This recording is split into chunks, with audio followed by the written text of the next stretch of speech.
جب کسی مقدمے میں FIR درج ہو جاتی ہے تو عام طور پر لوگوں کی توجہ ملزم یا مدعی پر مرکوز ہو جاتی ہے، مگر حقیقت یہ ہے کہ FIR کے بعد جو سب سے اہم اور فیصلہ کن کردار سامنے آتا ہے وہ تفتیشی افسر کا ہوتا ہے۔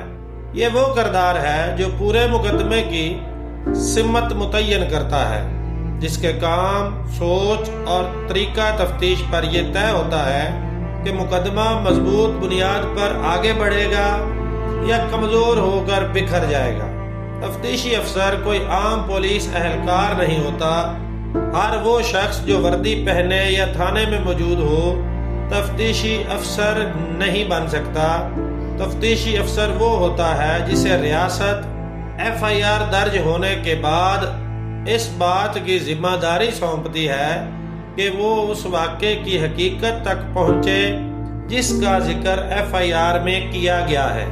وہ نہ مدعی کا نمائندہ ہوتا ہے اور نہ ہی ملزم کا دشمن ہوتا ہے، بلکہ وہ ریاست کی آنکھ اور کان ہوتا ہے جو یہ دیکھتا ہے کہ اصل میں ہوا کیا ہے۔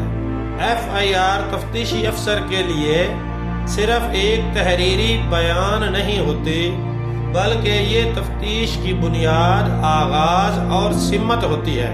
تفتیشی افسر جب FIR کا مطالعہ کرتا ہے تو وہ اس نیت سے نہیں پڑھتا کہ کس نے سچ بولا اور کس نے جھوٹ، بلکہ اس نیت سے پڑھتا ہے کہ اس واقعے کی تفتیش کس زاویے سے شروع کرنی ہے، کن نکات کی تصدیق ضروری ہے اور کن پہلوؤں پر شواہد تلاش کرنے ہیں۔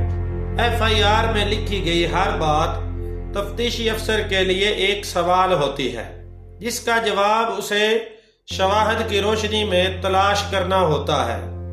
FIR درج ہونے کے بعد تفتیشی افسر کی تعیناتی ایک باقاعدہ قانونی اور محکمانہ عمل کے تحت ہوتی ہے۔ عام طور پر اسٹیشن ہاؤس افسر یہ فیصلہ کرتا ہے کہ وہ خود تفتیش کرے گا یا کسی دوسرے افسر کو تفتیشی افسر مقرر کرے گا۔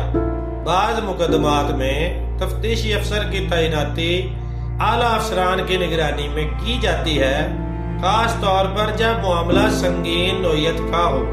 اس تعیناتی کا مقصد یہ ہوتا ہے کہ مقدمہ ایسے افسر کے سپرد ہو جو اس نوعیت کے معاملے کو سمجھنے اور سنبھالنے کی صلاحیت رکھتا ہو۔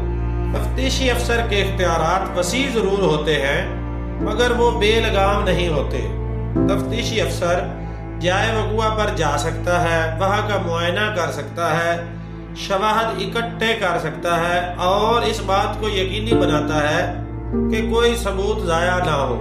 وہ گواہوں کو طلب کر سکتا ہے، ان کے بیانات قلم بند کر سکتا ہے اور یہ جانچ سکتا ہے کہ کون سا بیان حقیقت کے قریب ہے اور کون سا محض قیاس یا مفروضے پر مبنی ہے۔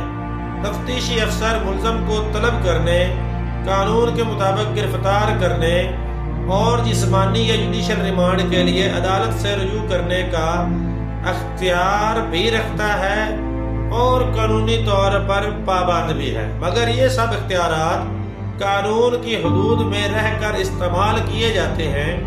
تفتیشی افسر کسی کو اپنی مرضی سے مجرم قرار نہیں دے سکتا اور نہ ہی کسی کو سزا دے سکتا ہے۔ یہ اختیار صرف عدالت کے پاس ہوتا ہے۔ تفتیشی افسر کا کام فیصلہ کرنا نہیں بلکہ عدالت کے لیے راستہ ہموار کرنا ہوتا ہے۔ یہ بات سمجھنا نہایت ضروری ہے کہ تفتیشی افسر کی ذمہ داری صرف FIR میں درج باتوں تک محدود نہیں ہوتی۔ اگر تفتیش کے دوران کوئی نیا پہلو سامنے آئے، کوئی نیا ثبوت ملے یا کسی نئی شخصیت کا کردار سامنے آئے تو تفتیشی افسر اس کو بھی تفتیش کا حصہ بنا سکتا ہے، بشرطے کہ وہ سب کچھ قانون کے دائرے میں ہو۔ یہی وجہ ہے کہ تفتیش کو مقدمے کی ریڑھ کی ہڈی کہا جاتا ہے۔ مدعی اور تفتیشی افسر کے درمیان تعلق بھی ایک حساس قانونی رشتہ ہوتا ہے۔ مدعی کا حق ہے کہ وہ تفتیشی افسر کو حقائق، شواہد اور اپنی معلومات فراہم کرے، مگر مدعی یہ مطالبہ نہیں کر سکتا کہ تفتیشی افسر اس کی مرضی کے مطابق تفتیش کرے اسی طرح تفتیشی افسر پر بھی لازم ہے کہ وہ مدعی کی بات سنے، اسے نظر انداز نہ کرے اور تفتیش کو غیر ضروری طور پر نہ لٹکائے۔ تفتیشی افسر کی تفتیش کا اختتام عام طور پر چلان کی صورت میں ہوتا ہے۔ یہی وہ دستاویز ہوتی ہے جو عدالت کے سامنے پیش کی جاتی ہے اور جس کی بنیاد پر عدالتی کارروائی آگے بڑھتی ہے۔ اس لیے یہ کہنا غلط نہیں ہوگا کہ عدالت فائل پڑھتی ہے اور فائل تفتیشی افسر تیار کرتا ہے۔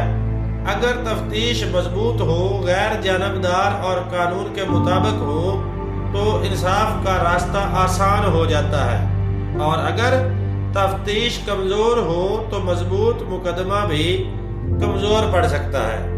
اس ویڈیو میں ہم نے یہ واضح کیا کہ ایف آئی آر درج ہونے کے بعد تفتیشی افسر کا کردار کیا ہوتا ہے اور وہ کس طرح پورے مقدمے کی بنیاد رکھتا ہے۔ اگلی ویڈیو میں ہم اس عمل کو مزید آگے بڑھائیں گے اور تفصیل سے بات کریں گے کہ اگر تفتیش درست نہ کی جائے یا تفتیشی افسر اپنی ذمہ داری پوری نہ کرے تو شہری کے پاس کون سے قانونی راستے موجود ہوتے ہیں۔ اگر آپ کو یہ معلومات فائدہ مند لگیں اور آپ کو لگتا ہو کہ یہ باتیں کسی اور کے بھی کام آ سکتی ہیں تو اس ویڈیو کو ضرور شیئر کریں، ویڈیو کو لائک کریں تاکہ ہمیں اندازہ ہو کہ آپ کو کس قسم کی قانونی رہنمائی زیادہ درکار ہے۔ اور اگر آپ کے ذہن میں اس موضوع سے متعلق کوئی سوال ہے تو کمنٹ میں ضرور لکھیں۔ ہم کوشش کریں گے کہ آنے والی ویڈیوز میں آپ کے سوالات کو شامل کریں۔ قانونی آگاہی کی ایسی ہی مزید سادہ اور عملی ویڈیوز کے لیے آپ اس وقت دیکھ رہے ہیں ہمارا یوٹیوب چینل قانون پاکستان۔ چینل کو سبسکرائب کریں اور بیل آئیکن کو بھی لازمی پریس کریں تاکہ ہر نئی ویڈیو کی اطلاع آپ کو فوراً مل سکے۔